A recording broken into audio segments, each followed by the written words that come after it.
Hello, students. It's been a while since I did a YouTube video, and here I am with you again today. This will also be the last YouTube video that I do, so kind of sad that way, at least last YouTube video that I'm going to do for history this way. Today we're going to be talking about one topic that I didn't want to give you another YouTube video from a different teacher or different source. I wanted to handle this one myself. I'm sure you guys can understand why. We're going to talk about the rise of Christianity today. This is from chapter 5, section 4. So we've been trying to cram in as much as we possibly can in the last week or two here of ancient Rome. And today we're going to go through the rise of Christianity. And we're going to be taking this from the perspective, not necessarily biblical perspective, the rise of Christianity. You're all pretty familiar with that. What we're going to be doing is looking at how your book covers it. So more of a historical view of Christianity and its effects and impacts in the Roman Empire, which are big time.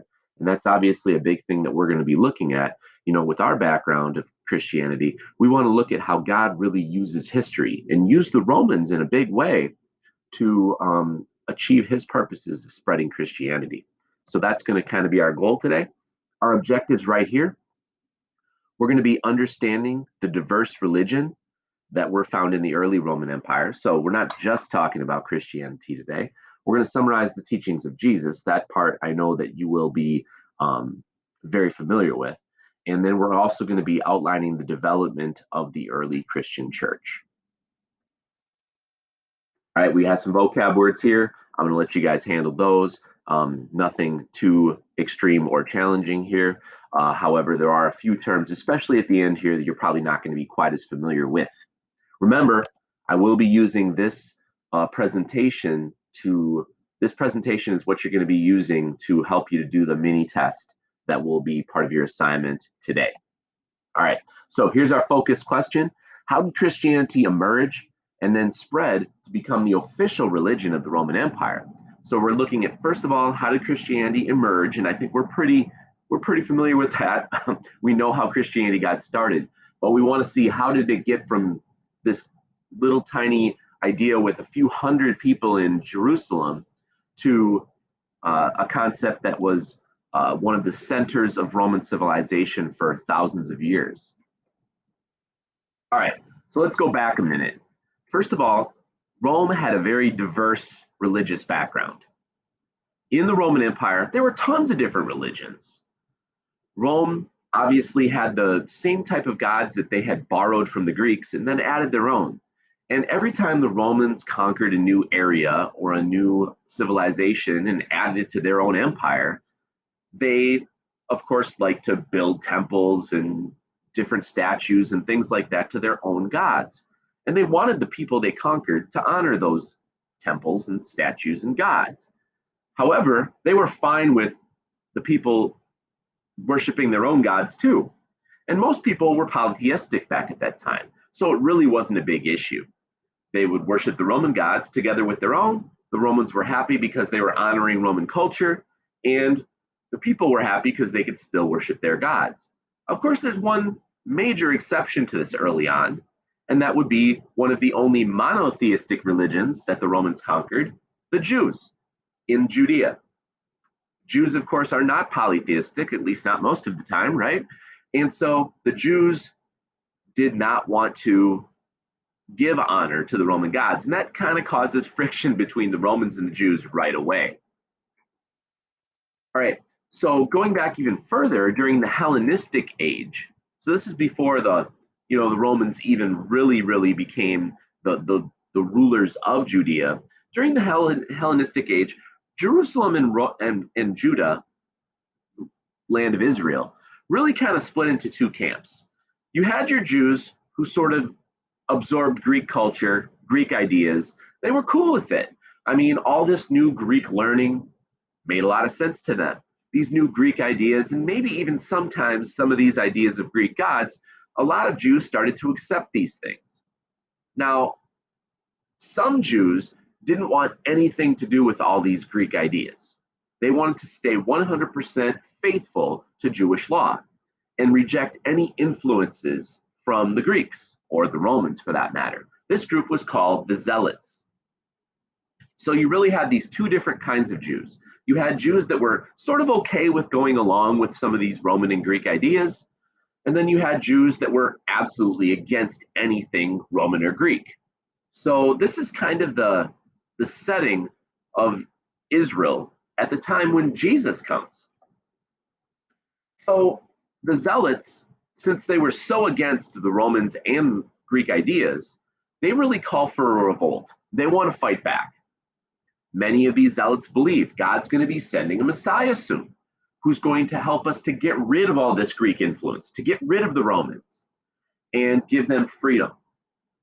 This should start to sound familiar because this is a lot of what the people were looking for when Jesus came. So in 66 AD, now if you look at that date there, we're actually skipping past Jesus now. This is after Jesus already ascended into heaven. And Jesus predicted this. When Jesus was walking to the cross, he literally said, don't weep for me, weep for yourselves, because you're going to be destroyed shortly here. And he was predicting here this destruction that Rome did to Jerusalem in AD 66. All right, they destroyed the Jewish temple in AD 70 and destroyed this uprising of the Zealots. In other words, the Romans kind of flexed their muscle and said, little Jews, no, you are not going to be able to stand up to us. The Jews, of course, are wondering how this would be possible because a lot of these Zealots believed that, God had promised them a Messiah and that they would be able to fight against and defeat the Romans because they had God on their side. Of course, we know God was never talking about an earthly empire. God was talking about what Jesus would bring for our eternal good. Anyway, more revolts happen even after AD 70, and Rome basically responds extremely brutally. They kill thousands of Jews, they enslave the Jews, they completely level the entire capital city of Jerusalem. Survivors of this extreme action by the Romans basically scatter all around the Roman Empire, all around the Mediterranean, and they kind of scatter in these small little communities. So once you start getting into the 100s, 200s, 300s AD, basically you have little groups of Jewish people spread out in all the major cities of the Roman Empire. And that's really going to work to the advantage of spreading Christianity. Because one of the first places, if you remember, that the missionaries go when they go into a new town across the Roman Empire is they go to the Jewish synagogue. And the Jews wouldn't have been all these different places if the Romans hadn't completely destroyed Jerusalem and spread these Jews all over the place. So we're going to continue to see this theme happening over and over again. God uses this destructive tendencies of Rome to actually help to spread the Jews out and the Christians out. All right, so let's get to the story of Jesus. I'm going to be going through this rather quickly, not because it's not critically important, because I know a lot of you know it very well. All right, so during this whole setting of the Jews and the Romans really being at odds and in turmoil with each other, we've got Jesus coming. And Jesus is born around 4 BC. You might say, well, why isn't Jesus born in 0? Well, there was a little mix up after the fact when they were actually putting dates on things. There were actually some monks, some priests who were in charge of kind of doing some of this dating later on. And they made a mistake and later figured it out. But by that time, the dates were already set. And technically, Jesus was probably born in about 4 BC. When he's 30, he starts his preaching in Galilee and then Judah. And he has a great deal of popularity with the Jews. A lot of them think, hey, this is going to be the person who's going to help get us freedom from the Romans. In fact, Jesus, if you look at Jesus' own 12 disciples, a good number of them were from that zealot group. There's even one disciple who's called Simon the Zealot. And a lot of those zealots who were really faithful to the original ways and hoping that there would be a response, a Messiah against the Romans, they were some of the people who followed Jesus the most because they thought he was the answer to that prayer. Of course, we know Jesus wasn't concerned with fighting against the Romans. He was interested in teaching lessons, often using parables. His ideas of, believing in him, having sympathy for the poor and helpless, basically believing that, you know, trying to be at the top is not the goal, but actually humility is the goals of Jesus. Of course, the Jewish faith is really the base for Christianity. Unfortunately, Judaism and Christianity have now split into two separate religions, but really it's the same thing. We spend so much time in our faith learning about what happened in the Old Testament to the Jews because the Jewish religion is the baseline of Christianity. Jesus also emphasized many of the same things, of course, that are rooted in Judaism. God's love, obedience to the law of Moses, and the Ten Commandments. We know the 12 apostles are really the means that God used to start spreading his word after after Jesus ascended back to heaven. And of course, these apostles and other believers of Jesus trust and believe that Jesus is this Messiah that was promised throughout the entire Old Testament. Oh, Jesus, of course, we learn most about Jesus from the Gospels, and we understand how his story ended. Of course, taken goes to Jerusalem, eventually betrayed by Judas. The Jewish leaders wanted to get rid of him because of what he was preaching, condemned and arrested by the Romans, crucified, and of course, rises again, commanding his disciples to continue to preach his message and spread it to everyone. The basic story of Christianity. All right. So as we continue here, these at first the Christians are not called Christians. They're actually called the followers of the way. That's what the very first Christians were called. But later they developed this name. They adopt this name Christians, of course, named after Christ. Paul becomes the most uh, epic missionary of all, who travels and brings Christianity to many, many places in the Roman Empire, most specifically Rome. Paul's one of the first missionaries to really travel to Rome and bring Christianity even to the capital city of the Roman Empire. At first, most people really look at Christianity as sort of like a sect, which is a like an offshoot of Judaism. So those Christians, they're kind of like the Jews. Well, yes and no. Of course, there's a major issue between Christians and Jews, and that's the belief in Jesus as a savior. But people soon begin to realize that Christianity and Judaism are two very different religions.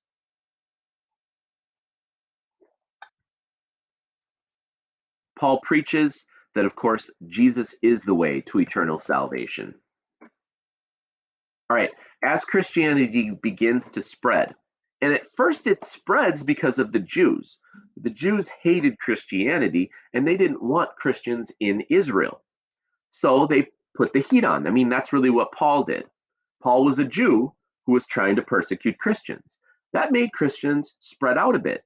Many Christians left Israel and went to other parts in the Roman Empire, and they were fine over there for the most part.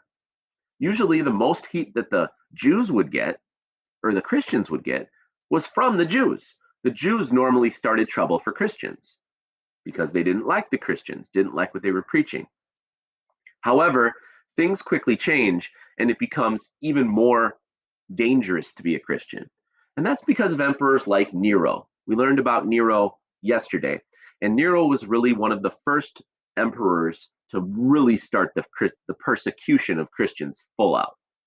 Um, Nero uses the Christians as a scapegoat, in other words, blaming bad things on the Christians, and starts to persecute them and kill them for their beliefs. We call that being a martyr.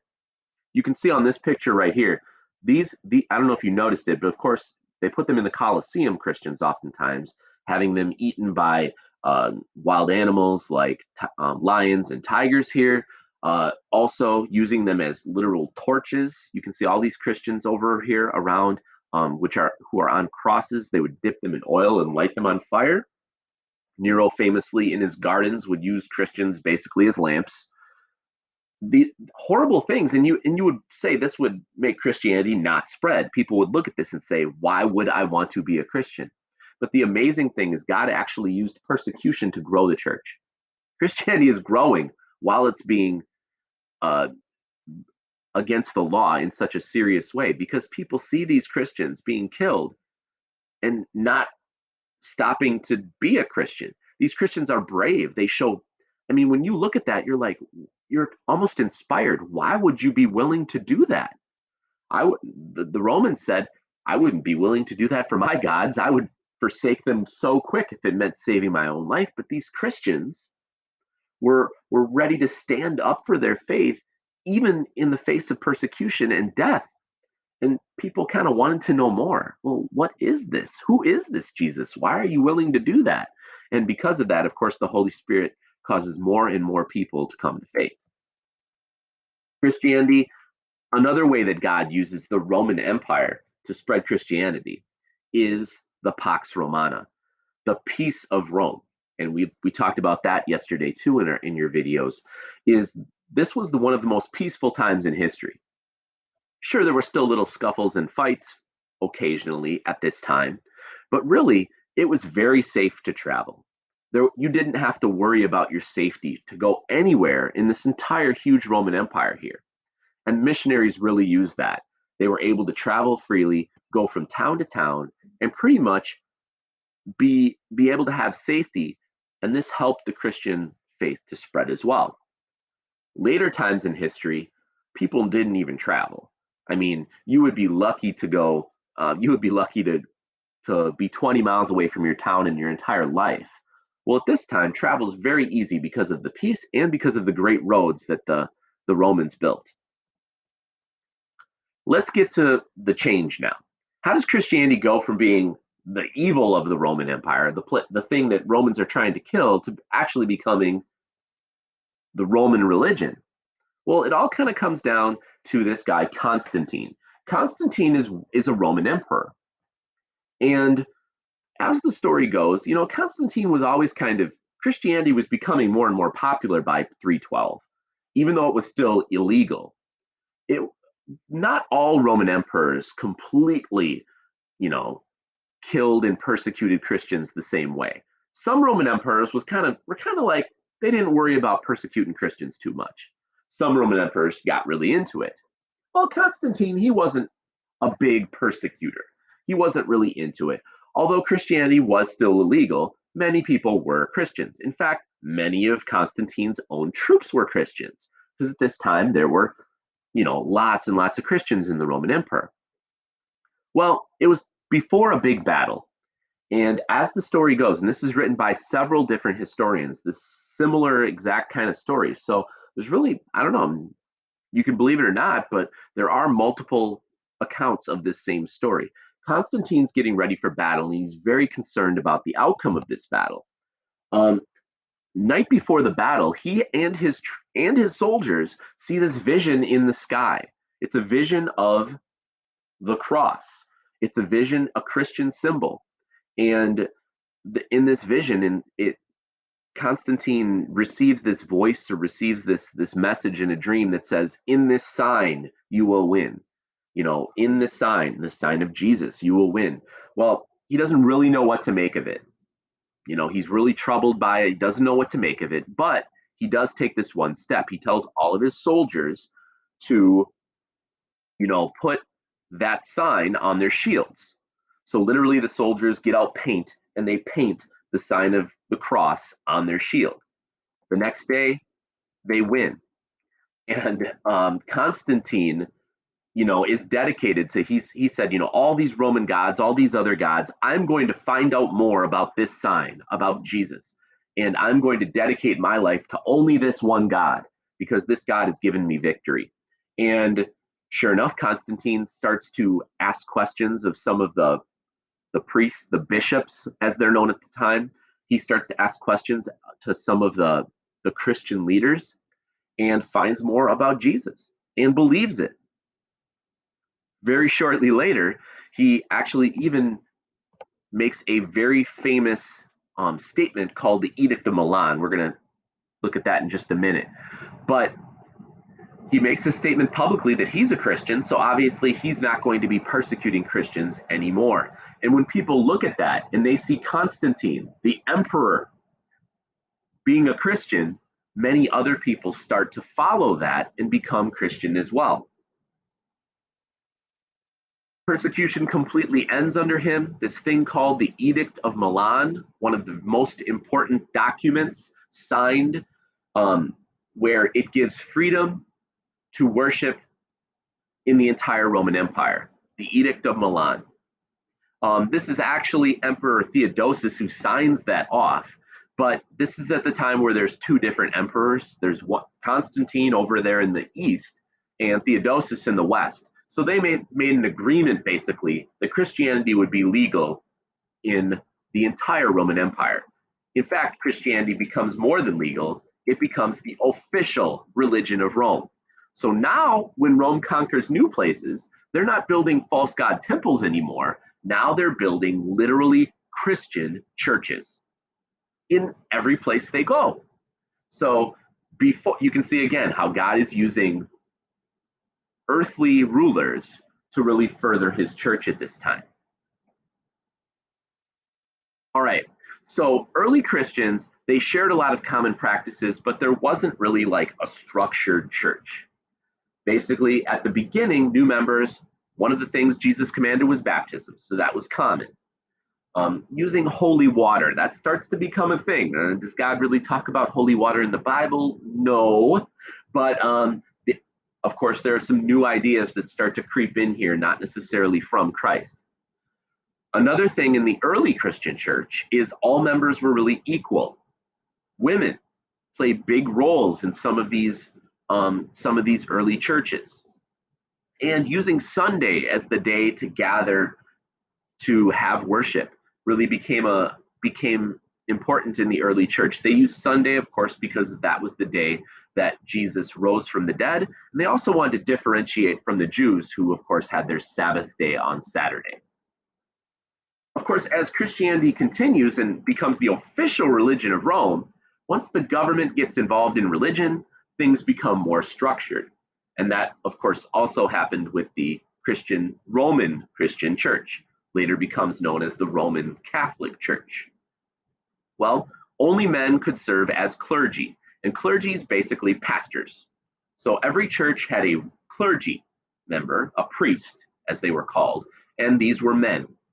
Communities were divided into things called dioceses, which were, groups of churches, and these were overseen by a bishop. So that's the next step up. And a bishop was basically the pastor of a big congregation that looked over all the little ones in his area. Next, you have patriarchs, and these patriarchs were even the next level up. These patriarchs would look over all the bishops and the local clergy. So it's actually kind of like a government system inside the church. And finally, the number one bishop, the bishop of the city of Rome, became known as the Pope, or the Papa, the Father. And he was the ruler over all the bishops in the entire Roman Empire. So this Pope becomes very powerful. What he said went for all of the Christian churches all across the Roman Empire. Of course, over time, differences start to emerge over what is correct. New ideas start to pop into the Christian church, some of which are not in the Bible, some of which are not agreed upon, and these are called heresies. The Christian church spent a lot of time looking for people in their own church who were doing things against the way the church said to do them. These things were called heresies. They had to have a lot of councils and have leaders meet to decide what were the official beliefs and what was heresy. They produced a lot of writing about this. There's lots and lots of Christian writing from this time that talks about what is the true belief and what is false. One of the number one scholars at this time, famous scholar, was named Augustine. And he was an early Christian scholar, wrote tons of things, not only about Christianity, but also combining Christianity with Greek and Roman smarts. And that was one of Augustine's big calling cards, is not just using the Bible, but also using intelligence. So take that for what it's worth. This is where we're going to end our lesson for today. So God using the Romans to take Christianity from a tiny group of followers in Jerusalem to a religion that spans all of the Roman Empire. And even after the Roman Empire falls, which we'll learn about next time, Christianity stays as the number one unifying factor of Europe for thousands of years to come. There we go. That's it.